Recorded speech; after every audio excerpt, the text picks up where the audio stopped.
5, 4, 3, 2, 1, 0.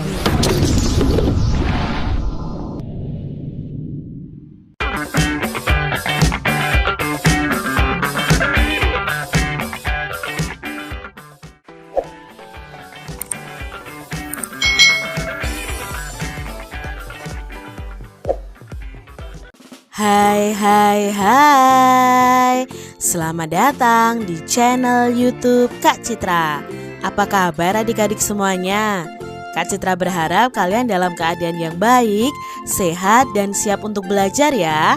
Hari ini kita akan belajar bersama-sama untuk mata pelajaran tematik kelas 2. Kita belajar di tema 4, hidup bersih dan sehat. Subtema 3, hidup bersih dan sehat di tempat bermain. Pembelajaran yang ketiga. Mari adik-adik kita belajar dengan penuh semangat ya. Dayu dan teman-teman membuat kerajinan. Mereka membuat karya membentuk dari tanah liat. Banyak benda yang dapat dibuat dari tanah liat. Apa saja kerajinan yang dapat dibuat dari tanah liat? Apa saja bahan dan alat yang dibutuhkan dalam membuat kerajinan dari tanah liat? Nah, adik-adik, di sini ada gambar kerajinan yang dibuat dari tanah liat ya. Ada teko, gelas, tempat pensil, vas bunga, ada juga patung ya atau boneka dari tanah liat. Di sini cara membuat kerajinan dari tanah liat adalah siapkan tanah liat dan air secukupnya. Ya, kalian harus siapkan tanah liat. Berikutnya, siapkan triplex atau papan kayu sebagai alas. Siapkan dulu gambar rancangan atau model yang ingin kalian buat. Tempatkan tanah liat itu di atas triplex atau papan kayu, sedikit demi sedikit. Pijat-pijat bahan hingga membentuk sesuai dengan bentuk yang kita inginkan. Tambahkan bahan jika kurang atau sebaliknya kurangi bahan jika berlebihan. Sempurnakan dengan alat bantu. Berikan sentuhan akhir dengan pembentukan detail atau dihaluskan. Ini cara membuat kerajinan dari tanah liat ya. Ini gampang-gampang susah adik-adik. Kalian harus mencari tanah liat lalu memijat-mijatnya sesuai dengan keinginan kalian dan dibentuk sesuai dengan gambar rancangan atau model kalian. Nah, adik-adik, di sini Kak Citra punya beberapa contoh gambar tentang kerajinan yang dibuat dari tanah liat ya. Di sini contohnya ini ya, ada hewan ya, lalu ada daun, ada ini mungkin asbak. Seperti ini adik-adik cara buat kerajinan tangan dari tanah liat. Nah, ini ada alat bantunya adik-adik. Kalau pengrajin itu tidak hanya di atas papan triplex, mereka itu punya alat seperti kayu yang bisa berputar, sehingga ketika mengerjakannya itu diputar dan dibentuk dipijat-pijat. Ini alat bantunya ini namanya butsir ya. Butsir ini alat bantu untuk membuat kerajinan dari tanah liat. Dayu dan teman-teman telah selesai membuat kerajinan dari tanah liat. Coba amati gambar di samping adik-adik. Kerajinan Dayu berupa vas bunga. Vas bunga Dayu ini berbentuk prisma. Prisma merupakan contoh bangun datar. Nah, prisma itu memiliki tutup atas dan tutup bawah. Nanti berbeda dengan limas. Nah, adik-adik, nanti kita akan belajar juga tentang limas. Kalau prisma ini namanya prisma tegak segitiga karena tutup atas dan tutup bawahnya itu berbentuk segitiga. Nah, adik-adik, masih ingatkah kamu dengan ruas-ruas garis pada bangun datar? Pada bangun ruang ya, bangun ruang di sini. Adik-adik tentunya masih ingat bahwa ruas garis itu disebut juga dengan rusuk. Di sini ada gambar prisma segitiga. Nah, prisma tegak segitiga. Prisma ini memiliki ruas-ruas garis. Nah, adik-adik, ruas garisnya ada berapa? Mari kita hitung bersama. Pertama ada garis AB. Nah, ini ruas garis yang pertama. Lalu ada BC, ada CA ya. Berikutnya ada apa? ODE dari tutupnya ya. EF, FD ya, atau DF juga boleh. Lalu ada yang naik ke atas, AD, BE, dan terakhir ada CF. Berarti prisma segitiga ini memiliki 9 ruas garis. Kak Citra punya gambar berikutnya adik-adik. Ada prisma BCD FGH. Coba adik-adik, ruas garisnya dari prisma tegak segitiga ini ada berapa ya? Kita hitung bersama ya adik-adik ya. Mana saja ruas garisnya? Ada BC, CD, DB. Lalu yang atas FG, GH, HF. Lalu garis yang ke atas adik-adik B, F, C, G, dan D, H. Berarti ada berapa adik-adik ruas garisnya atau rusuknya? Ya, ada 9. Berikutnya ada gambar ini, namanya adalah limas segi 4. Limas itu ujungnya itu meruncing adik-adik ya, tidak memiliki tutup atas, hanya memiliki tutup bawah. Ini namanya limas. Ada limas limas A, B, C, D, E. Nah sekarang ruas garisnya mana saja? Yuk kita cari tahu. A, B, B, C, CD, DA. Apakah sudah selesai? Belum. Yang naik ke atas adik-adik. AE, BE, CE, DE. Nah, berarti ada berapa di sini adik-adik? Iya, ada 8. Gambar berikutnya ada, ini limas atau prisma adik-adik. Ayo. Ya, ini adalah limas segitiga.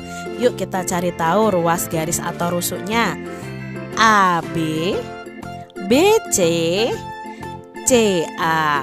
Lalu AD, BD, CD. Berarti ada 6 ruas garis atau rusuknya. Setelah itu ada bangun ini nih adik-adik. Ini termasuk limas. Namanya adalah limas segi 5 karena dasarnya berbentuk segi 5. Yuk kita cari tahu jumlah dari rusuknya atau ruas garisnya ya. Kita urutkan A, B, BC, CD, DE, EA. Ya, apakah sudah selesai? Belum. Yang naik ke atas adik-adik. AT ya. AT, BT, CT, DT, dan ET. Jadi 5 segi 5 ini memiliki 10 rusuk atau ruas garis. Selanjutnya ada gambar ini adik-adik. Ini prisma adik-adik. Prisma segi 5. Yuk kita hitung ya adik-adik ya. Ada berapa ruas garisnya?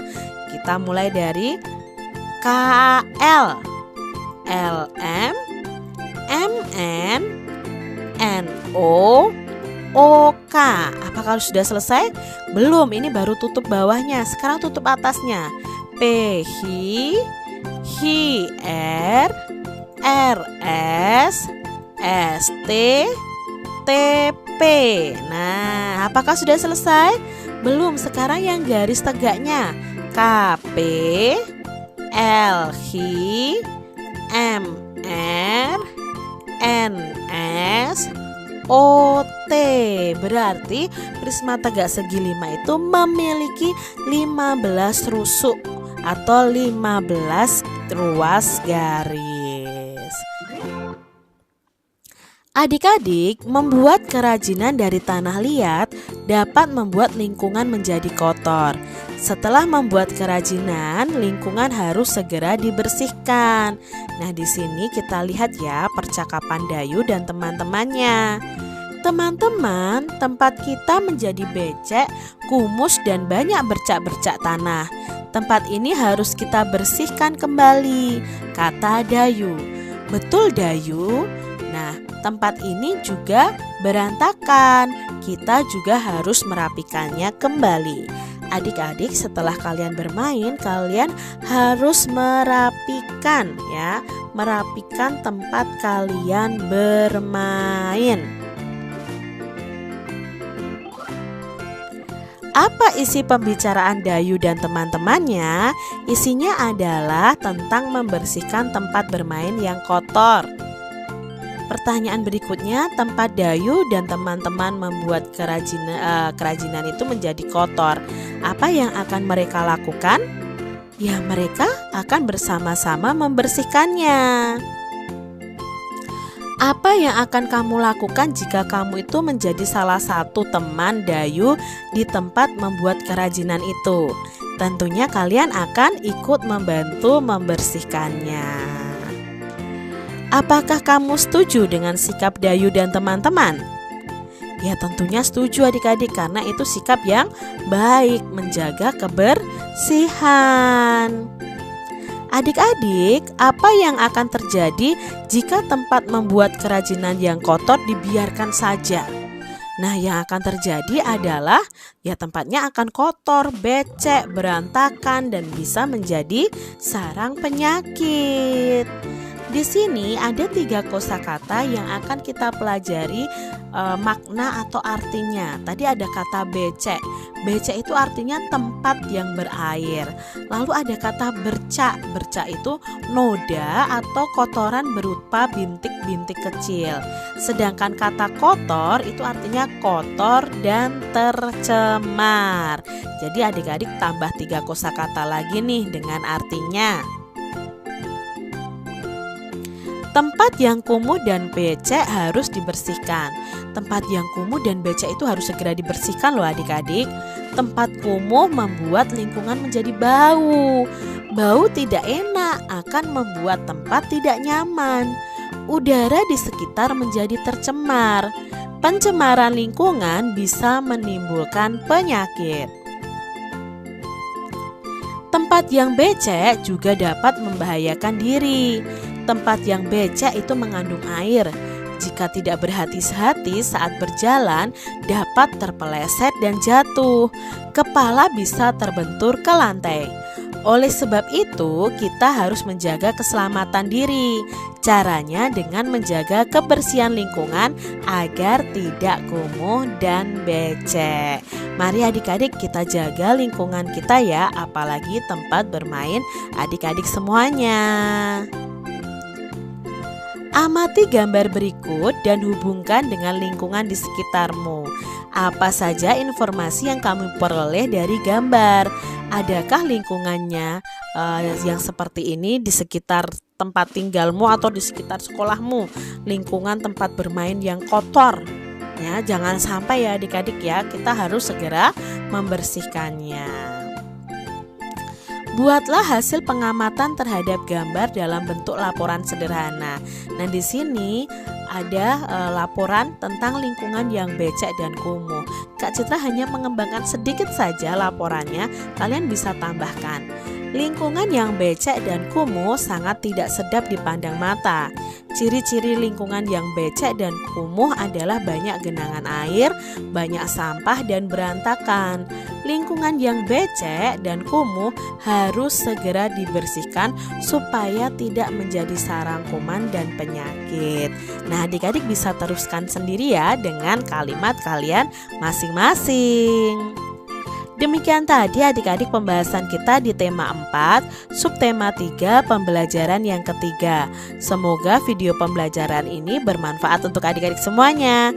Dan sampai jumpa lagi di video pembelajaran Kak Citra selanjutnya. Tuhan memberkati.